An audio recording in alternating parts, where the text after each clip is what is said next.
Welcome to the Partnership Economy. This podcast explores the power of partnerships through candid conversations with industry leaders. Join our hosts, Dave Yovanno, CEO, and Todd Crawford, co-founder of unpack.com, as they unpack the future of partnerships as a lever for scale and an opportunity to put the consumer first.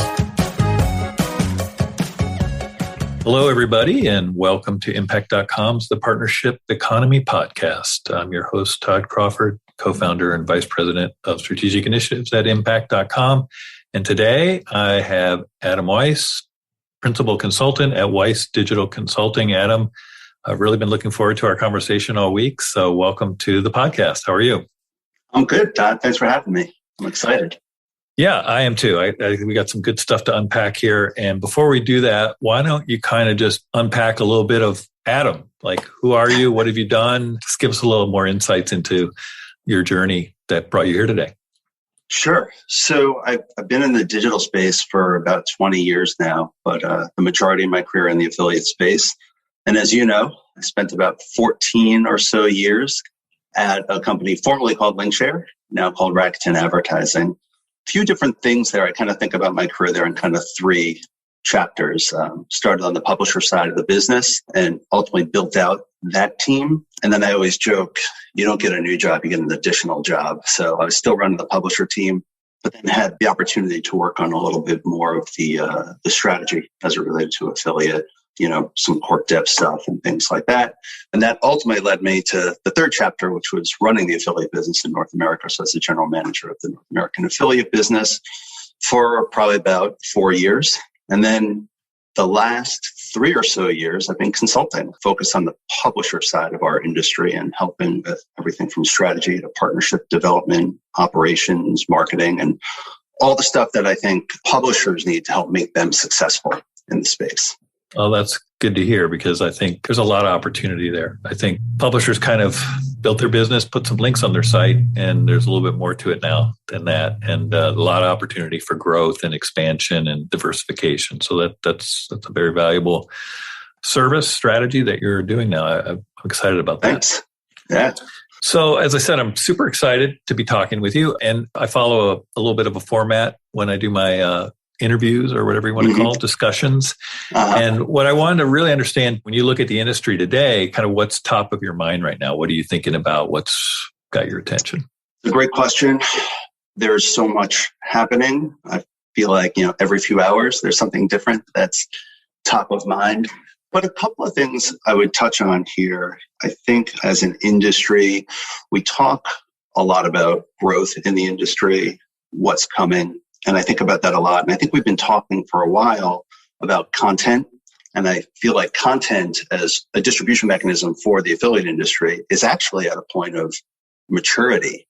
There is a lot of it. I think we're at an interesting inflection point now where there's a lot of dollars going towards content. And from the advertiser perspective, thinking about it now from the perspective of segmentation versus, hitting a point of saturation. And what I mean by that is with so much content out there, we really need to start thinking about it a little bit differently from a strategic perspective in the channel, almost as like a subcategory of publishers in the channel. And how do you break that up and think about it from a budget perspective, from a marketing perspective, which publishers are the right fit in my portfolio as it relates to all these different content plays that are out there today. So when you talk about content publishers, what kind of goes into that bucket from your perspective? I mean, I think there's a lot, right? It started back in the day where it was just blogs, right? Probably dating myself a little bit. But GeoCity pages would really be dating you. What's that, Todd? I never heard of that. But no, I think you have product reviews. You have gift guides, you have email marketing, you have tutorials, you have all kinds of reviews. I just think that there's a lot of different types of content out there. The same way, arguably, there's a lot of different loyalty and rewards out there. It's not all just cashback. There's points and there's charity and there's different types of rewards, whether it's travel or banking. And, I think we're really at a great place where we have so many partners in the space, whether it's content or loyalty or even coupons and deals, that we have a real great opportunity to start segmenting and, applying different strategies to these different partners, because all of them kind of make your affiliate program work from that portfolio perspective, right? There's a lot of differentiation between each of them, and you could use each of them to pull different levers in terms of what you're trying to do as an advertiser. Yeah, and a lot of these sites, the BuzzFeeds or the CNN underscores, these larger publications, I mean, the content, the breadth and depth is varied, right? It can be gift guides, it can be product reviews and comparisons, it can be just new product launches, things like that. It's not very narrow. And so when you kind of think about even within a single publisher, content publisher, there can be more financial related articles about, how to save money or which credit card you should consider, things like that, versus I always use top 5 chef knives as an example, like which chef knife should I buy, right? So I think, not only just segmenting the publishers out into like what they maybe focus more on, but then within that, what content really is a good fit for you. Because I agree, there's a ton of content publishers now, but it seems like the demand is still very, very high. I mean, I don't think there's enough supply because they can't produce the articles at the rate. Like I can put you on my cashback or my loyalty site tomorrow. I don't have to create a lot of content for that. Likewise, if you have coupons and deals, I can get you on my site very easily. There's not a lot of work that has to be done. So I think that's really the push and pull there no one's satisfied. Everybody else, I mean, how many years have we been in the industry and everybody's been screaming for content publishers? And here we are, right? And I think you hit it, right? Because that's like the next kind of segmentation, right? Is vertically, audience size, additional reach, right? Through social channels and email and things like that as well. So it becomes really three-dimensional how you could look at your partners, which I think is a great thing. And then the other thing, which you touched on, is traffic acquisition and figuring out, do I have a real niche here, getting it ranked in Google or recognized one way or the other. And it's a challenge, but a huge opportunity as well in the space. Yeah, I think for any brands listening right now or agencies even, if you have products that sell really well on your site that you want to sell more and you want to work with content publishers, just type into Google, top 5, like I said, chef knives and see what's ranking organically. And I mean, it is all of the content publishers because they've written these kind of articles. Yep. And that stuff is evergreen. I mean, Google loves it.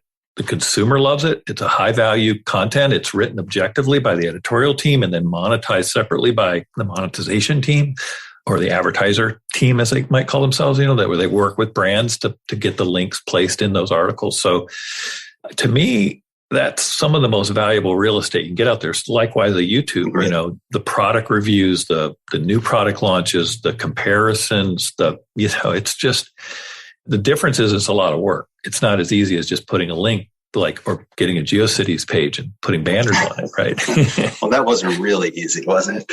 But no, you're spot on. And also, when you do those searches, like for the top 5 chef knives, I'll tell you, I think it was over the summer, I bought an electric smoker for the outside, and there are all these niche sites, like you said, the top 5 electric smokers. I know nothing about that, or looking for running shoes, or things like that as I started running, which I'm not great at, but those types that you get really niche, and there is so much of it out there that, you really it shows the growth for the industry as more and more of these sites are getting into the space. And then on the flip side, the bigger entities out there starting to roll these sites up, which I think is interesting also. Yeah, that's definitely starting to happen. It's really interesting. Just the whole industry has started seeing roll-ups. I mean, affiliate network acquisitions, agency roll-ups, yep.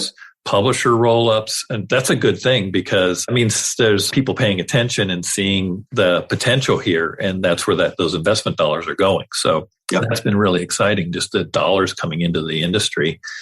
So anything else that's top of your mind right now? So I think, like I said, there's a whole bunch. I'm always interested in seeing new technology that publishers are testing out.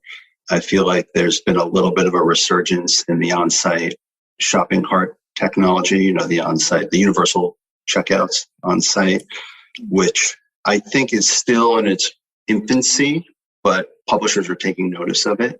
It seems like it's a little bit of a Venn diagram with affiliate in some cases, but I find that to be pretty interesting. And when I think about that, you start to see publishers testing out on-site checkout, and you even see some publishers with their own e-commerce stores, branded e-commerce stores. And then when you look at the flip side, where you see advertisers who are building content, and you see advertisers who are even putting coupon codes on their site, it feels like there's this almost convergence of the two that I think is an interesting dynamic. What will happen because of that? I don't know if I have a thought on that yet, but it's something I've taken notice of because I do think it's kind of an interesting dynamic in the industry. Yeah, I think the real test here is just consumer adoption. Is a customer comfortable, consumer comfortable using a universal shopping cart where maybe they're buying from multiple brands at once? The convenience is certainly there, but is the trust there? Like, how does this work? And how do I get informed and track? And maybe there's loyalty, rewards within that brand that I'm buying from. So and what does it mean for the brand and the advertiser too, right? Yeah. And some of the brands, I know I've heard them say, we don't want consumers checking out unless it's on our website, right? I mean, selfishly, right? I mean, I want you logged in. I want the data. I don't get the same amount kind of data that I can analyze and run my business off of. So I think the proof, it's still out there, but I do see what you're saying. It's definitely, it's not like this universal shopping cart is a new thing. I mean, 10, 20 years ago, people were talking about it or trying it. It just didn't work very well and never got adoption. So I guess, at the end of the day, is the consumer going to go for it? And now the distribution side, there's so much more volume and customers that are coming through it. I think it's a little bit easier to test and validate it as well today. Yeah, I agree with that. And I think it's easier to share data as well with APIs and things that in the past weren't as robust or didn't exist at all. So yeah, I definitely see your point there. I think, especially with mobile, the ability to have an app that lets me shop everywhere on the internet or most places, just basically get what I want at the right price, that could be pretty appealing. So absolutely. Yeah, that's definitely interesting. And it's weird too. I mean, not weird, but the publishers are the ones trying this a little bit because, they've got traffic. They want it to stick. They want them to stay there and come there for that purpose versus reading content and maybe clicking a link that takes them somewhere else. And it creates diversification for them as well. And, allows you to test different things, ultimately, see what performs and potentially access to other budgets and things like that. I think that's a good strategy. Yeah.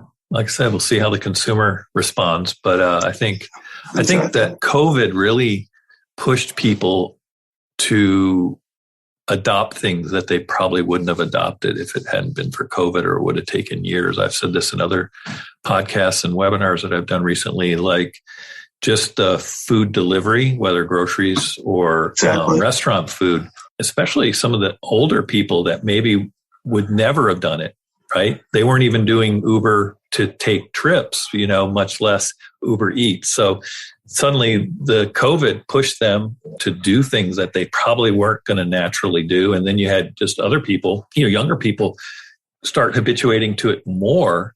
And now that COVID isn't going away yet, but as COVID one day goes away, I think that habituation is going to stick, and people, buy online, pick up at curbside, things like that too. It's just, why go in and walk around in a store if I don't have to? So I think this could be part of that. Why not? I'm more open-minded. I've adopted things that I wouldn't have. Totally agree. And I think, it's a little bit outside of the affiliate partnership discussion, but the food delivery example, the grocery delivery example is so spot on. Hi, Mom, if you're listening. But my mom, it was like a big deal to get the food delivered to her house and to, select it online and then, have it dropped off at her front door. And now this is like commonplace, know? So I think you're spot on there. And to be honest, to tie it back to affiliate, the same kind of in the same vein, even just when you show somebody, do a search online for the top 5 steak knives or look up the brand that you're shopping at. Perhaps there's a free shipping coupon. It's you're teaching a behavior, and how people think about shopping online ultimately changes. And I always felt like the publishers and the affiliate side were kind of the drivers of that, whether it is finding a coupon code or getting educated about particular products. And most importantly, they're, in my mind, kind of a third-party validation, right? That you're getting the best deal or getting, this honest review about a particular product. And I always felt that was really valuable regarding the distribution in our ecosystem here. Yeah, I 100% agree. Well, let's shift gears a little bit. Sure. I want to know what's keeping you up at night. What's got you all worried or excited that you can't sleep? Either way. Everything. I think there's a couple of things. I mean, I guess on a personal level, right? I'm running my own business. It's just me. I got a million things to think about, to do, from strategy to execution to making decisions and where I'm taking this, what I'm doing for clients. Like, it's a lot. It's definitely a lot. But I'm fortunate, to have a good supporting cast, I'd say, on the, helping me out along the way. But, again, being kind of a quote solopreneur, that I would say is one of the big things that keeps me up at night. I think there's, I also think a lot about, some of the stuff we're just talking about and kind of what's coming next in the space. And, it's just, the industry is evolving at such a rapid pace. I know it sounds cliche, but it's true. I mean, in our time in the space, I think we would both agree, like right now, like the hockey stick that is happening, not only in terms of transactional volume, but just the publishers that are coming online, the advertisers that are adopting this as a channel. It's happening so fast, and you constantly want to stay on top of it and think about, what's next, what's coming down the pike, what do I have to sort of have my eye on in terms of development of distribution and, what's new, what's interesting, where budget's going to be shifted to. So I think about that a lot. I hear you there. I think it is a little cliche, but I mean, you think about just even technology in general, that's always the discussion, like how rapidly, from the 50s forward to now, humans have to consume and learn and evolve their expertise in, how phones went from landlines to mobile phones that were just the same thing to, more of a smartphone, and even just newer apps, newer services coming online on those phones, people understanding how to use them and when to download them, much less in our space. I agree. I think the innovation is definitely accelerating, and there's more happening at once. It's not like one new thing, then another new thing. Right. It's multi-thread. And you've got people in our space, they do need to stay on top of that. And it can be kind of stressful, or even just like having to stop doing your job, or as part of your job, paying attention to that and figuring out when is it important enough to try to engage with it. Because you don't want to be the last one in, usually. Well, I think that's a good point. And one of the things I think about a lot is that level of engagement, right? There's always new stuff. And I just think it's super important, especially as someone who works with, startups in our space, publishers who are just coming online. I always tell folks, have a conversation. And again, it's cliche, I know. And yes, we're in a partnership space, so we should be having these conversations, but maybe it's not right for your brand or your agency, your network, or whatever it is. But I feel like there's always an opportunity to learn something in terms of what people are thinking. Maybe the idea today for, publisher site X is not fully baked. Maybe it's not going to totally stick, but it might be the start of something, right? It might help us kind of shape how we think a little bit about our overall strategy. And I do think it's important that, especially when you're on the advertiser side, the agency side, the account management side of things, having those conversations with publishers who are early on in their journey is super important, because you can learn a lot. And again, it might not be something that's going to happen tomorrow. It might not be next week.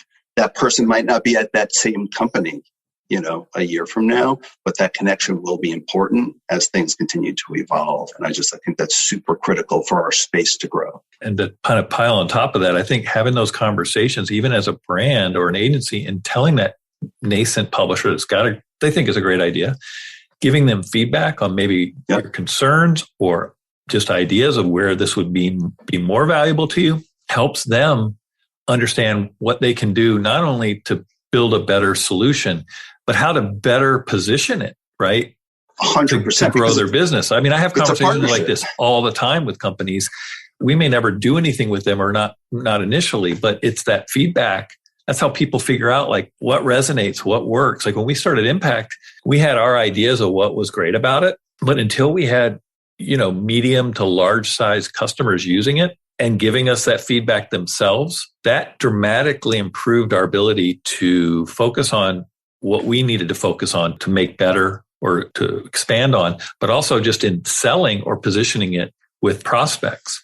I can't emphasize that enough. That was huge for us. And I think to your point, these conversations, setting aside 10% of your time to try to have those conversations, whether it's with existing partners or and what they're thinking of doing that's new, coming down, what's their roadmap look like, trying to just understand what's coming that maybe you can participate in as a beta or when it's ready, you'll get to hear more kind of thing, have them make a note about that to come back to you. It's can make a big difference down the road. And because again, it's cliche, but it's a partnership ecosystem we're in. There's a give and a get. Sometimes you have something that you might not even realize that might be secondary to you, but the advertiser says, hey, that's actually pretty neat. And that's something where I might want to invest on. And then you're going to pour some gasoline on that, right? Exactly. And I also think, to your point about putting 10% of your time aside, just wherever you're at in your career, I almost look at it as a career development thing, just talking to people and hearing what they have to say and what they're thinking about and what their opinions are, on our industry. There's a lot to learn, from so many people in the space. I think that really comes down to this concept of networking too. And I worry that a lot of people think networking is just being LinkedIn or Facebook or Twitter or some Slack groups where you're making comments. But I mean, having that 20, 30-minute conversation over Zoom even, or at a conference or at a bar with somebody about something they're doing or you're interested in, or just that exchange, that's really what networking is, because those relationships carry down the road. I've had numerous people reach out to me 10, 15 years after that kind of conversation saying, I've always had it in the back of my mind if I started another company that I'd want to pick your brain about this. And to me, that's a huge compliment. And, at the end of the day, I'm excited that they're doing something new and I want to hear about it. And even if it doesn't apply, if there's any advice or, I've had the same, or similar experiences as well. And, it's like there should also be, in my opinion, no preconceived notions. No one's selling anything all the time. It's just it's okay to reach out and just have a conversation with somebody, hear what they're up to, share what you're up to. Sometimes you just part ways, never speak again. Like you said, sometimes they parachute out of nowhere a few years later and there's an opportunity. Or I've had many instances where I've spoken to people and I'm like, you should talk to this person or this person. And that helps them and vice versa, So you're spot on. It really is. I hope it doesn't become a lost skill in terms of networking. And it's a good thing. Definitely. Yeah. And I think no matter where you are in your career, getting in the habit of doing that will pay off for sure. Yeah.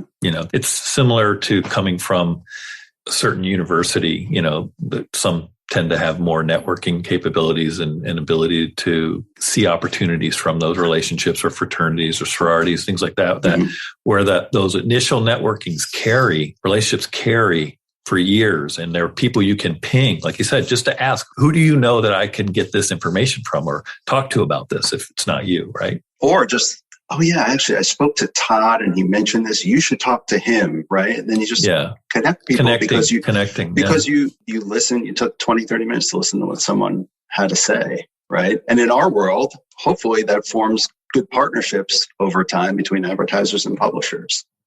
Yeah, I 100% agree with that. Anything else keeping you up at night that you want to? I mean, we could do a podcast for 4 hours about what keeps me up at night, but right. Well, let's move on to what industry dynamics have your attention. I know we probably touched on a little of this, but anything else that comes to mind? Yeah, we touched a little bit earlier, but the whole kind of the growth of publishers, something I really am paying attention to. And, again, not to totally date myself, but some of these publishers are I shouldn't say some, a lot of them are bigger than the advertisers, right? Back in the day, that wasn't always the case. And I've said this before, but I still think it's pretty awesome when I see, 3, 4, whatever, different NBA teams with publisher logos, affiliate publisher logos on their jerseys. They're huge. And then what we touched on before, kind of the roll up of a lot of these as well, whether it's publishers, agencies, networks, that certainly has my attention. And tied to that, I always think about the industry, especially like in a conference setting, right? You have advertisers, publishers, networks, and agencies. But I feel like there's a new kind of entrant, which is the investment community. Like there's a lot more of that in the space. And that is a dynamic that makes me excited about where things are going. Yeah, it's a shame that we aren't able to do as many in-person conferences, but I 100% agree that they're in the mix now. They're at the shows. It's kind of like scouts, at college games, NFL scouts at high school games, looking for the next talent that they might want. I see these investors sniffing around. I mean, they've got money. They want to put it somewhere. And the light bulb has gone off that, this partnership economy, as affiliate has evolved, there's not really a brand out there that poo-poos that channel anymore. There may be some pros and cons to it in their mind, but I don't see any brand saying we think we're going to do without it. It's just too material, and the data supports it, right? So it's nice to see the investment dollars. To me, that's the best news you can ever have if you're in any industry. Agree. And, you have a lot of folks who have had successful exits in our space who are seemingly investing back into the space as well, which I think draws a lot of attention to what's happening here. And that in turn provides ideas to newer entrepreneurs who want to do things to either improve something that exists already or, start something new, a new way to think about how to capture that customer and build trust with the end consumer, like we were talking about earlier. Yeah, and that kind of ties back to your first point. These publishers that are really brands now that consumers trust and rely on, right? More so than the advertiser or the retailer, because you telling me to buy your products, okay, great. But when I have a publisher, somebody who that's what they do, they publish content and they're not biased. To me, that's way better than advertising. I mean, there's just no comparison. You really can't be online, I guess even offline, without that third-party validation, that unbiased, whether it's, the feedback and the, people, on your site telling you what they think of your products, but having the YouTubers and the people on Instagram doing product reviews or recommendations, and then these larger publishers, to me, that all amplifies you. It helps the consumer make an informed decision that you can't do for them. You can't produce that same content and be as genuine or as believable. I mean, you can certainly say we're putting together good gift guides. And by the way, everything is on our site, which, okay, fine. Those are helpful, but I don't think they're as instrumental. Yeah, I agree. I think there's, like anything, right? There's certain things, think about just all the things that we have to buy in our daily lives, right? Mm-hmm. And there are certain things that you have probably a very specific interest in, or I do. And, whatever those are, like we have our brand, right? Like it could be for, running shoes, we're Nike guys, or for computers, you're an Apple guy and you buy Apple products. But when it comes to like, I don't know, cookware, what's the right thing to purchase? Or, whatever the product is you need, right? I bought a new TV recently. What's the right one to buy? I'm not like an expert in that. Mattresses, e-bikes. Yeah. I mean, it just goes on and on. Yeah. People, it's expensive, right? I'm not going to spend 4 figures on a TV if I don't have to, or if I'm not going to make a mistake. I don't want to make a mistake, right? Same with an e-bike. They're not cheap. I'll tell you the truth. With TVs, when I actually spent more money on the TV because of the reviews I read online. I was like, oh, that makes sense. And boom, you got to pay more to get more. Yeah, I need that.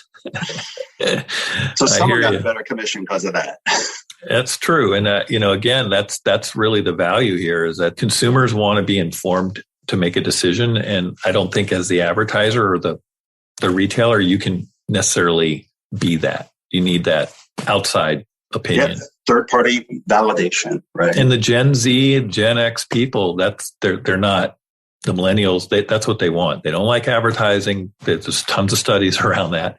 So this is really what to me works. And chasing them around, with retargeting or showing up in feeds, it helps. It's not, but to me, nothing compares to a good product review. Agree. Well, I think we're both biased too, but I agree. Yeah. And I'm a huge consumer. So, I unfortunately buy lots of stuff and, so I'm always doing my research and figuring out what I want to buy. I don't just typically, especially if it's something expensive or something that I want to own for a long time, you want to make sure those dollars go to the right product, right? You're right. And actually, I have kids and I'm trying to instill that in them as well. And, you want them to learn the right behaviors. And, it sounds funny, but do your research. And these are actually affiliate sites and they could tell you, what the right computer monitor is or, the right graphics card is to buy for your computer or whatever it is. Yeah. Well, we've covered a lot today. Let's wrap this up a little. I'm interested to hear who has been a mentor or influential in your career over the years, because you've definitely done a lot. And I know you've been involved and, worked with a lot of great people. So I love that question. I love the question. I don't love the questions. I know I'm going to forget people. There's just there's so many folks along the way. I would say, from early in my career, Todd, like Steve Denton, who was the former president at Linkshare, was a true, not only a mentor, but a role model. Just a great guy and a great leader. And I think kind of helped set me on my way career-wise. And also early in my career, I worked for Kelly Boer at Linkshare. She later spent a lot of time at Retail Me Not. She really gave me, I think, the structure that I needed to kind of advance in my career and kind of get to where I got to at Rakuten. So early on, they were those two I think about a lot in terms of influencing, the direction of my career. And then, when I was fortunate enough to be in the GM role at Rakuten, my partner was Melissa Feemster, outstanding human being, great to work with. And, we were fortunate to have just a great, great team. I would love to sit here and just list off 200 people that work with us. And when I was running the business, just the leadership team there, Adam, Alex, Chris, Kieran, Christy, Nicole, I'm probably forgetting people. There's just so many folks that were helpful. And then I think, more recently running my own business, like I told you, what keeps me up at night and, doing it on my own. There are a lot of folks who've been supportive. I would say two people that come to mind, though. One I think you probably know is Paul Nichols. Oh, yeah. Paul, I haven't heard his name in a while. I've always admired him and considered him a good friend. Yeah, he's been around forever. Yeah, he's great. He kind of did what I'm doing, and I think one of the few people that kind of did it and did it successfully. And I had reached out to him a little whiles back, and he takes the time to help me out. When I call him and I'm like, here's an immediate problem, he pushes me well, let's think about 3 years. Let's think about 5 years, what's going on. And I just totally appreciate his help and support. And then, well, before you go to anybody else, I just want, in case Paul tunes in, I just want to say hi, Paul. He's a great, great guy. And then, I would say also there's a guy who I used to work with who, I'd be doing a disservice if I said a former coworker because he's just a good friend at this point, but his name is Danny Corianos. And we met through an acquisition that Rakuten had done of a company called MediaForge, where he worked at and became part of the team. And, we just hit it off and, he's moved on from Rakuten, but I reach out to him all the time. Super smart guy. Always makes time, really thoughtful, super helpful. Would honestly say, I don't know if I could keep doing what I'm doing without having him and people like him, to lean on. And it's, I'm fortunate to have so many folks who've been helpful, influential to me in my career. It's awesome. Comes back to our whole networking thing, right? If you hadn't been networking so strongly all these years, who knows? That's to me is key. You build those relationships and they change over time, and you work together, but then you haven't worked together for years, and yet you're still connected and helping each other. Well, it's not even, it gets to the point though where it's not even networking, right? It's these are people who are all part of your life, and, just kind of help you along the way. It's almost second nature, right? And frankly, if they called me, I wouldn't think twice to help them. Anyone calls me, I don't think twice. I love talking to everybody, and it's humbling when people reach out to you for help and advice, as I know they do, to you a lot. And I enjoy that stuff, and it's good to kind of just be part of the fabric of everything you're doing. 100%. Well, Adam, thank you so much for coming on our podcast. This has been amazing. I appreciate your insights as always. And hopefully we'll get to see each other in person one of these days. I know we're on the opposite coast, but I think it's a 2022 window now. 2021's already done. I think there were a few. Yeah, it's not getting where we need to go, but hopefully we will soon. And I look forward to touching bases somehow, some way in the future. I appreciate the opportunity to be on, and thanks a lot, Todd. This is great.